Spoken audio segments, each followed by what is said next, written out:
Equal to 0, तो पहले हमने x प्लस 1 को 0 के इक्वल पुट करना है, फिर x प्लस 5 को 0 के इक्वल पुट करना है, सॉरी x माइनस 5 को। प्लस यहाँ से x की वैल्यू प्लस 1 है तो माइनस 1 हो जाएगी, यहाँ से x की वैल्यू प्लस 5 आ जाएगा, तो दो वैल्यूज़ एक माइनस 1 और 5 आ जाता है। इसका मतलब है जो लास्ट पार्ट है ये हमारे पास इसका रिक्वायर्ड आंसर है। ठीक है, सेकेंड पार्ट में if X square minus X minus 1, ठीक है, इसको क्वाड्रेटिक इक्वेशन में पुट किया, इसमें हमने x की वैल्यू फाइंड करनी है। जो सेकंड पार्ट है वो है X square minus X minus 1 is equal to 0। ए हमारे पास 1 है, बी जो है वो माइनस 1 है, सी जो है वो माइनस 1 है, according to the a x square plus b x plus c जो कि क्वाड्रेटिक इक्वेशन है। हम इसमें पुट कर लेते हैं minus B plus minus B square minus 4ac divided by 2a। ठीक है, तो स्टूडेंट्स यहाँ से हमारे पास जो है वो माइनस बी की जगह माइनस 1 पुट कर लेंगे, plus minus B square minus 1 का स्क्वायर माइनस 4a जो है वो 1 है, सी जो है वो माइनस 1 है, डिवाइडेड बाई 2a, ए जो है वो 1 है। ठीक है, यहाँ से 1 plus minus 1 minus minus plus है तो प्लस 4 आ जाएगा। ठीक है, डिवाइडेड बाई 2। ठीक है, यहाँ से 1 प्लस माइनस 5 डिवाइडेड बाई 2 आ जाता है। ठीक है, 1 प्लस माइनस 5 बाई 2, तो ये हमारे पास जो है इसका थर्ड पार्ट जो है वो राइट आंसर है अकॉर्डिंग टू दी जो हमने प्रूफ किया। ठीक है, इसके बाद जो है वो हमारे थर्ड पार्ट है -1 plus minus square root 5 is simplified form is. अब इसको हमने सिंप्लीफाई करना है, तो स्टूडेंट्स हमारे पास जो थर्ड पार्ट है इसमें अगर हम देखें तो -1 प्लस माइनस स्क्वायर रूट 5 को हम और सिंप्लीफाई नहीं करते, ना इसमें कोई कॉमन निकलता है ना कैंसिलेशन होती है, तो इसके लिए हम सिंपल लिख देंगे कैन नॉट बी सिंप्लीफाइड। ठीक है, इसके बाद इसका फोर्थ पार्ट है स्टूडेंट्स हमारे पास to apply the quadratic formula 2x square minus x is equal to 3 given है। तो students according to the quadratic हमारे पास a x square plus b x plus c is equal to 0 होता है। ये कांस्टेंट है, इसको हम इक्वल के साइड पे लिख लेंगे, 2x square minus X minus C is equal to 0। A जो है वो 2 है, बी जो है वो -1 है और सी जो है वो हमारे पास -3 है। पूछा गया है कि जो है वो हमने बताना है कि ए बी और सी की वैल्यू क्या है। तो अगर हम यहाँ पे देखें तो ए 2 है, बी -1 है, सी जो है वो -3 है, तो इसका मतलब है कि ये जो थर्ड नंबर जो है वो ये हमारे पास इसका राइट आंसर है। इसी तरह इसका फिफ्थ पार्ट है if X square minus 3x minus 4 is equal to 0। तो हम फिफ्थ पार्ट को सॉल्व करते हैं जो कि हमारे पास है X square minus 3x minus 4 is equal to 0। ठीक है, हमने इसकी वैल्यू को फैक्टराइज करना है और हम देखेंगे इसमें से कौन सा हमारे पास राइट आंसर है। तो हमारे पास जो है वो फिफ्थ नंबर में इसको फैक्टराइज कर लेते हैं। फर्स्ट और लास्ट टर्म हम इसी तरह लगते हैं। अब स्टूडेंट सेंटर में हमें दो ऐसे फैक्टर चाहिए जिसको मल्टीप्लाई करने से 1 है। अब यहाँ पर भी 1 है, तो कांस्टेंट और इसको मल्टीप्लाई करेंगे तो 4 आएगा, मल्टीप्लाई करने से 4 आए, ऐड सब्ट्रैक्ट करने से 3 आए। तो स्टूडेंट्स अगर हम 4 लिखें -4 और हम लिख लें -1, ठीक है, +1 लिख लें, प्लस माइनस इसको करेंगे तो 4 आएगा और 4 में से 1 माइनस करेंगे तो -3 आएगा। यहाँ पे हम लिख लेते हैं -4x प्लस x लिख लेते हैं। ठीक है, अब इसके कॉमन ले लेते हैं, x इसमें से कॉमन होगा, यहाँ पे x -4 हो जाएगा, यहाँ से +1 कॉमन x -4, दोनों ब्रैकेट्स बिल्कुल सेम है, इसका मतलब है कि जो हमने फैक्टर लिए वो सही है। यहाँ पे x -4 और यहाँ पर x + 1 आ जाएगा। ठीक है, इज इक्वल टू 0। पहले x -4 को हम इक्वल टू 0 सॉल्व करते हैं, तो स्टूडेंट्स यहाँ से x -4 है तो +4 हो जाएगा और दूसरी x + 1 इज इक्वल टू 0, तो यहाँ से स्टूडेंट्स हमारे पास x इज इक्वल टू -1 आ जाएगा। अब एक 4 फैक्टर है, एक -1। अब हम इसमें आंसर चेक करते हैं कि कौन सा हमारे पास राइट आंसर है। तो अगर हम फर्स्ट वन देखें तो एक x की वैल्यू 4 है और एक x जो है वो हमारे पास -1 है, तो इसका मतलब है कि ये हमारे पास इसका राइट आंसर है।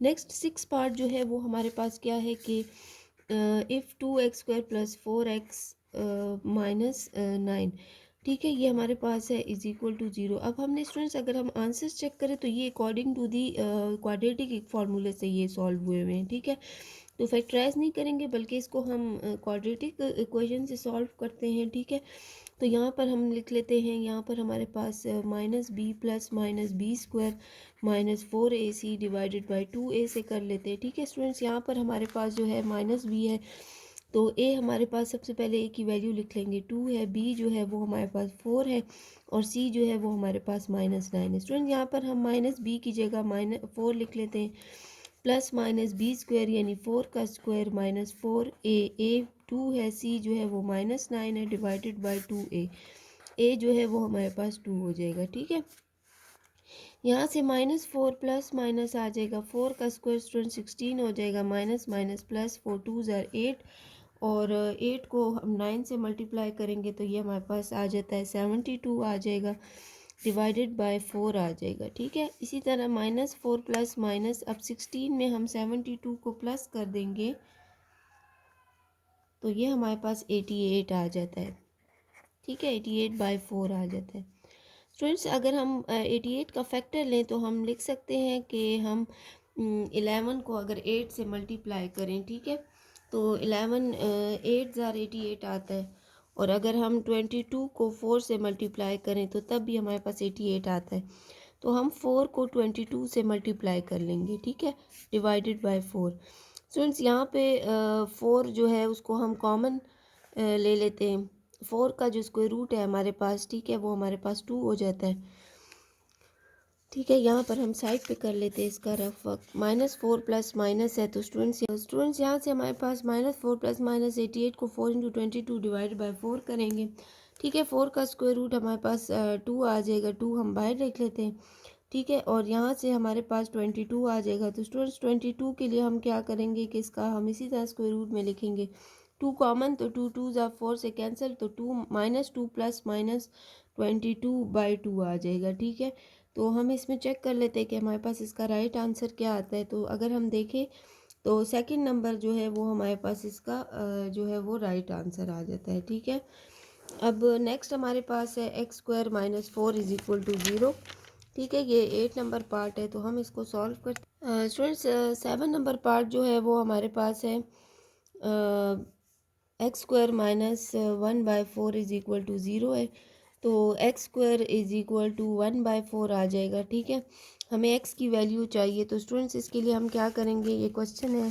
ठीक है, तो x की वैल्यू जो है वो हमें चाहिए, तो यहाँ पर हम स्क्वायर ले लेंगे, सॉरी स्क्वायर रूट ले लेंगे बोथ साइड पे। तो x के ऊपर भी स्क्वायर रूट हो जाएगा, 1/4 के ऊपर भी स्क्वायर रूट हो जाएगा। ये स्क्वायर रूट से कैंसिल, x की वैल्यू 1 का 1 ही होगा, और 4 का स्क्वायर रूट 2 आ जाएगा, तो 1 प्लस माइनस 1/2। तो इसका मतलब है कि जो हमारे पास फर्स्ट ऑप्शन है ये इसका राइट आंसर है। ठीक है, नेक्स्ट हमारे पास जो पार्ट है, what are the solution of the equation. Equation हमें गिवन है। ठीक है, अब हमने इसमें देखना है कि x² + 7x - 18 है = 0। तो यहाँ पर स्टूडेंट्स हमारे पास इसको फैक्टराइज कर लेते हैं। फर्स्ट और लास्ट हम इसी तरह लिखेंगे। अब दो ऐसे नंबर जिसको मल्टीप्लाई करने से 18 आए और ऐड या सब्ट्रैक्ट करने से 7 आए, तो स्टूडेंट 2 9 ज़ार 18 होता है, और अगर 9 में से हम 2 को जो है वो माइनस कर देंगे तो हमारे पास जो है वो 7 आएगा। स्टूडेंट्स चीज़ का ख्याल रखना है, बड़ी वैल्यू के साथ साइन में प्लस का होगा, क्योंकि यहाँ पर हमें +7 चाहिए। तो +9, 9 में से 2 गया तो 7 आएगा। यहाँ पर हम लिख लेंगे +9x - 2x। यहाँ से x कॉमन, तो x + 9 आ जाएगा। यहाँ से भी स्टूडेंट्स -2 को कॉमन ले लेते हैं। यहाँ पर x और प्लस चाहिए, +2 9 ज़ार 18, तो 9 आ जाएगा। x + 9 और x - 2 आ जाएगा। ठीक है, अब यहाँ पर हम = 0 है, तो पहले x + 9 को सॉल्व करते हैं =0, फिर x - 2 = 0। तो x की वैल्यू +9 है तो -9 हो जाएगा, x की वैल्यू -2 है तो +2 हो जाएगा। तो स्टूडेंट्स x की हमारे पास दो वैल्यूज़ आ जाती है, एक -9 और 2। अब हम इसमें चेक करते हैं -9 और +2। ठीक है, तो ये फर्स्ट वाला जो है ये हमारे पास इसका राइट ऑप्शन है। ठीक है, 2 और -9। अब इसी तरह इसका जो हमारे पास लास्ट पार्ट है IX पार्ट, इसमें हम देखें which of the following value of x are root of the equation. इसी तरह हमने इसके रूट यानी इक्वेशन को सॉल्व करना है। तो x² - 8x + 15 = 0 आ जाएगा। फर्स्ट और लास्ट टर्म हम इसी तरह लिख लेते हैं। अब दो ऐसे नंबर जिसको मल्टीप्लाई करने से 15 है, यहाँ पे 1 है तो 15 1 ज़ा 15, और स्टूडेंट्स यहाँ से हम अगर सब्ट्रैक्ट करें तो हमारे पास -8 आए, तो 5 को 3 से मल्टीप्लाई करें तो 15 आता है, और -5 और -3 है तो इससे -8 आएगा। तो यहाँ पे हम लिख लेते हैं -5x - 3x। x कॉमन है तो x - 5 आ जाएगा। यहाँ से 3 कॉमन है तो यहाँ से x प्लस है तो यहाँ पे माइनस लिखेंगे, क्योंकि हमें माइनस माइनस प्लस चाहिए। तो यहाँ पे 5, अब दोनों सेम आ रहे हैं कॉमन, इसका मतलब है जो फैक्टर लिया वो बिल्कुल सही है, x - 5 और x इक्वल टू 0 पुट कर देंगे और x minus 3 is equal to 0। यहाँ से x है तो -5 उस साइड पे जाके +5 हो जाएगा, ये -3 है तो +3। अब हमारे पास x की दो वैल्यू है, +5 और +3। अब हम इसका वैल्यू आंसर में चेक करते हैं तो स्टूडेंट्स ये जो लास्ट वन है ये हमारे पास इसका राइट ऑप्शन है, क्योंकि इसकी टू वैल्यूज़ हमारे पास आती हैं, ठीक है, 3 और 5। तो इस तरीके से हमने रिव्यू एक्सरसाइज के जो है MCQs को सॉल्व किया।